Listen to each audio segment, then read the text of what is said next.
What you're looking at on the screen here is basically me vibe coding complete CRM using Magic Cloud, which is my own open source tool.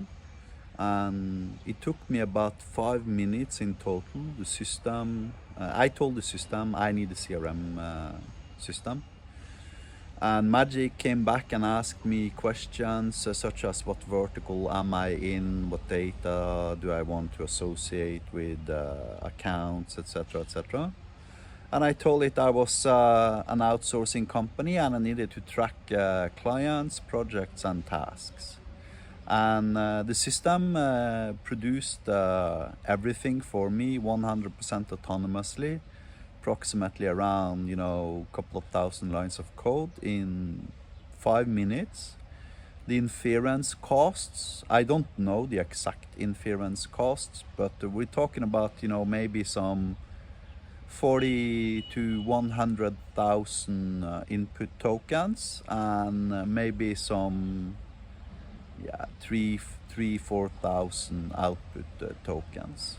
I would imagine the inference cost in total for the system would be around $0.10 to maybe $0.20, 10 to 20 cents basically.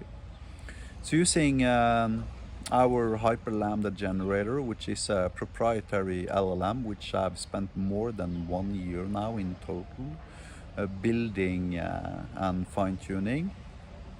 The LLM is based upon 48,000 example training files for Hyper Lambda, which is my own DSL specifically created to serve as an AI programming language with some fairly insane security features, allowing it, among other things, to generate tools on demand securely and execute them in process. So where you'd need 3 to 5 minutes dynamically building tools with Python or C# because you need to deploy it into a container, then Hyperlambda tools are executing in process. There's not even any networking occurring from the point of where the code realizes it needs to execute a function or not. Everything is happening in process.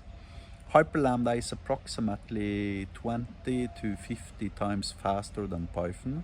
If you compare it with LangChain or stuff like that, it's somewhere between 50 and 100 times faster than LangChain. It's 20 times faster than Fast API. And it's 17 times faster than Flask. That, of course, is because Hyperlambda is built on C# and .NET Core. So it basically executes 100 times as scalable and fast as Python because of the global Python lock that prohibits more than one thread of Python code to execute at the same time inside of the same process, for those knowing anything about Python. So the system was, as I said, 100% completely built using single shot prompts, quote unquote. That doesn't work always. It fucks up every now and then, trust me. I'm not entirely sure if you can use this system 100% completely unless you're a software developer. But if you do experience bugs either in the front end or you get network errors, then a lot of the time you can just copy and paste the error message.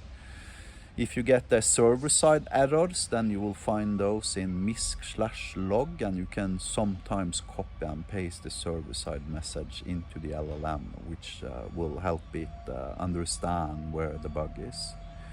So with this system, I need to emphasize I got a little bit lucky. I've done this 5 times, and every single time it created one bug which I had to manually fix and costed me some time to figure out.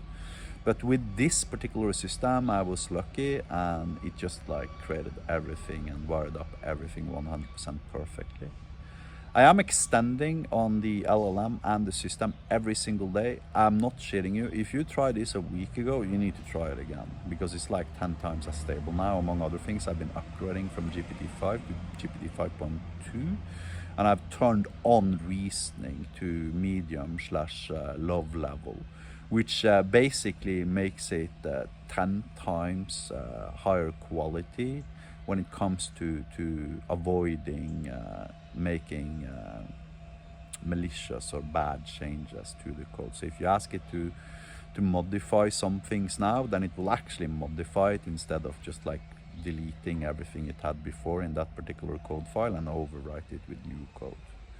So the system is much more resilient now. I'd guess that within a month or two, I'd be 100% completely on parity with both Lovable and Bolt and Replit, minus one thing that I will never build, simply because Magic isn't created to be a front-end development tool. It's created to be a back-end development tool and an AI agent development tool. So its front-end scaffolding capabilities based upon GPT 5.2 is kind of like a bonus, you might say. So the one thing I will never build in Magic that Lovable and Replit and Bolt always will probably have is that visivig thing where you click a button and you can manually edit, for instance, the text or the color and stuff like that. These are things I have no interest in implementing whatsoever. So anyways, thanks for watching. Have a nice day.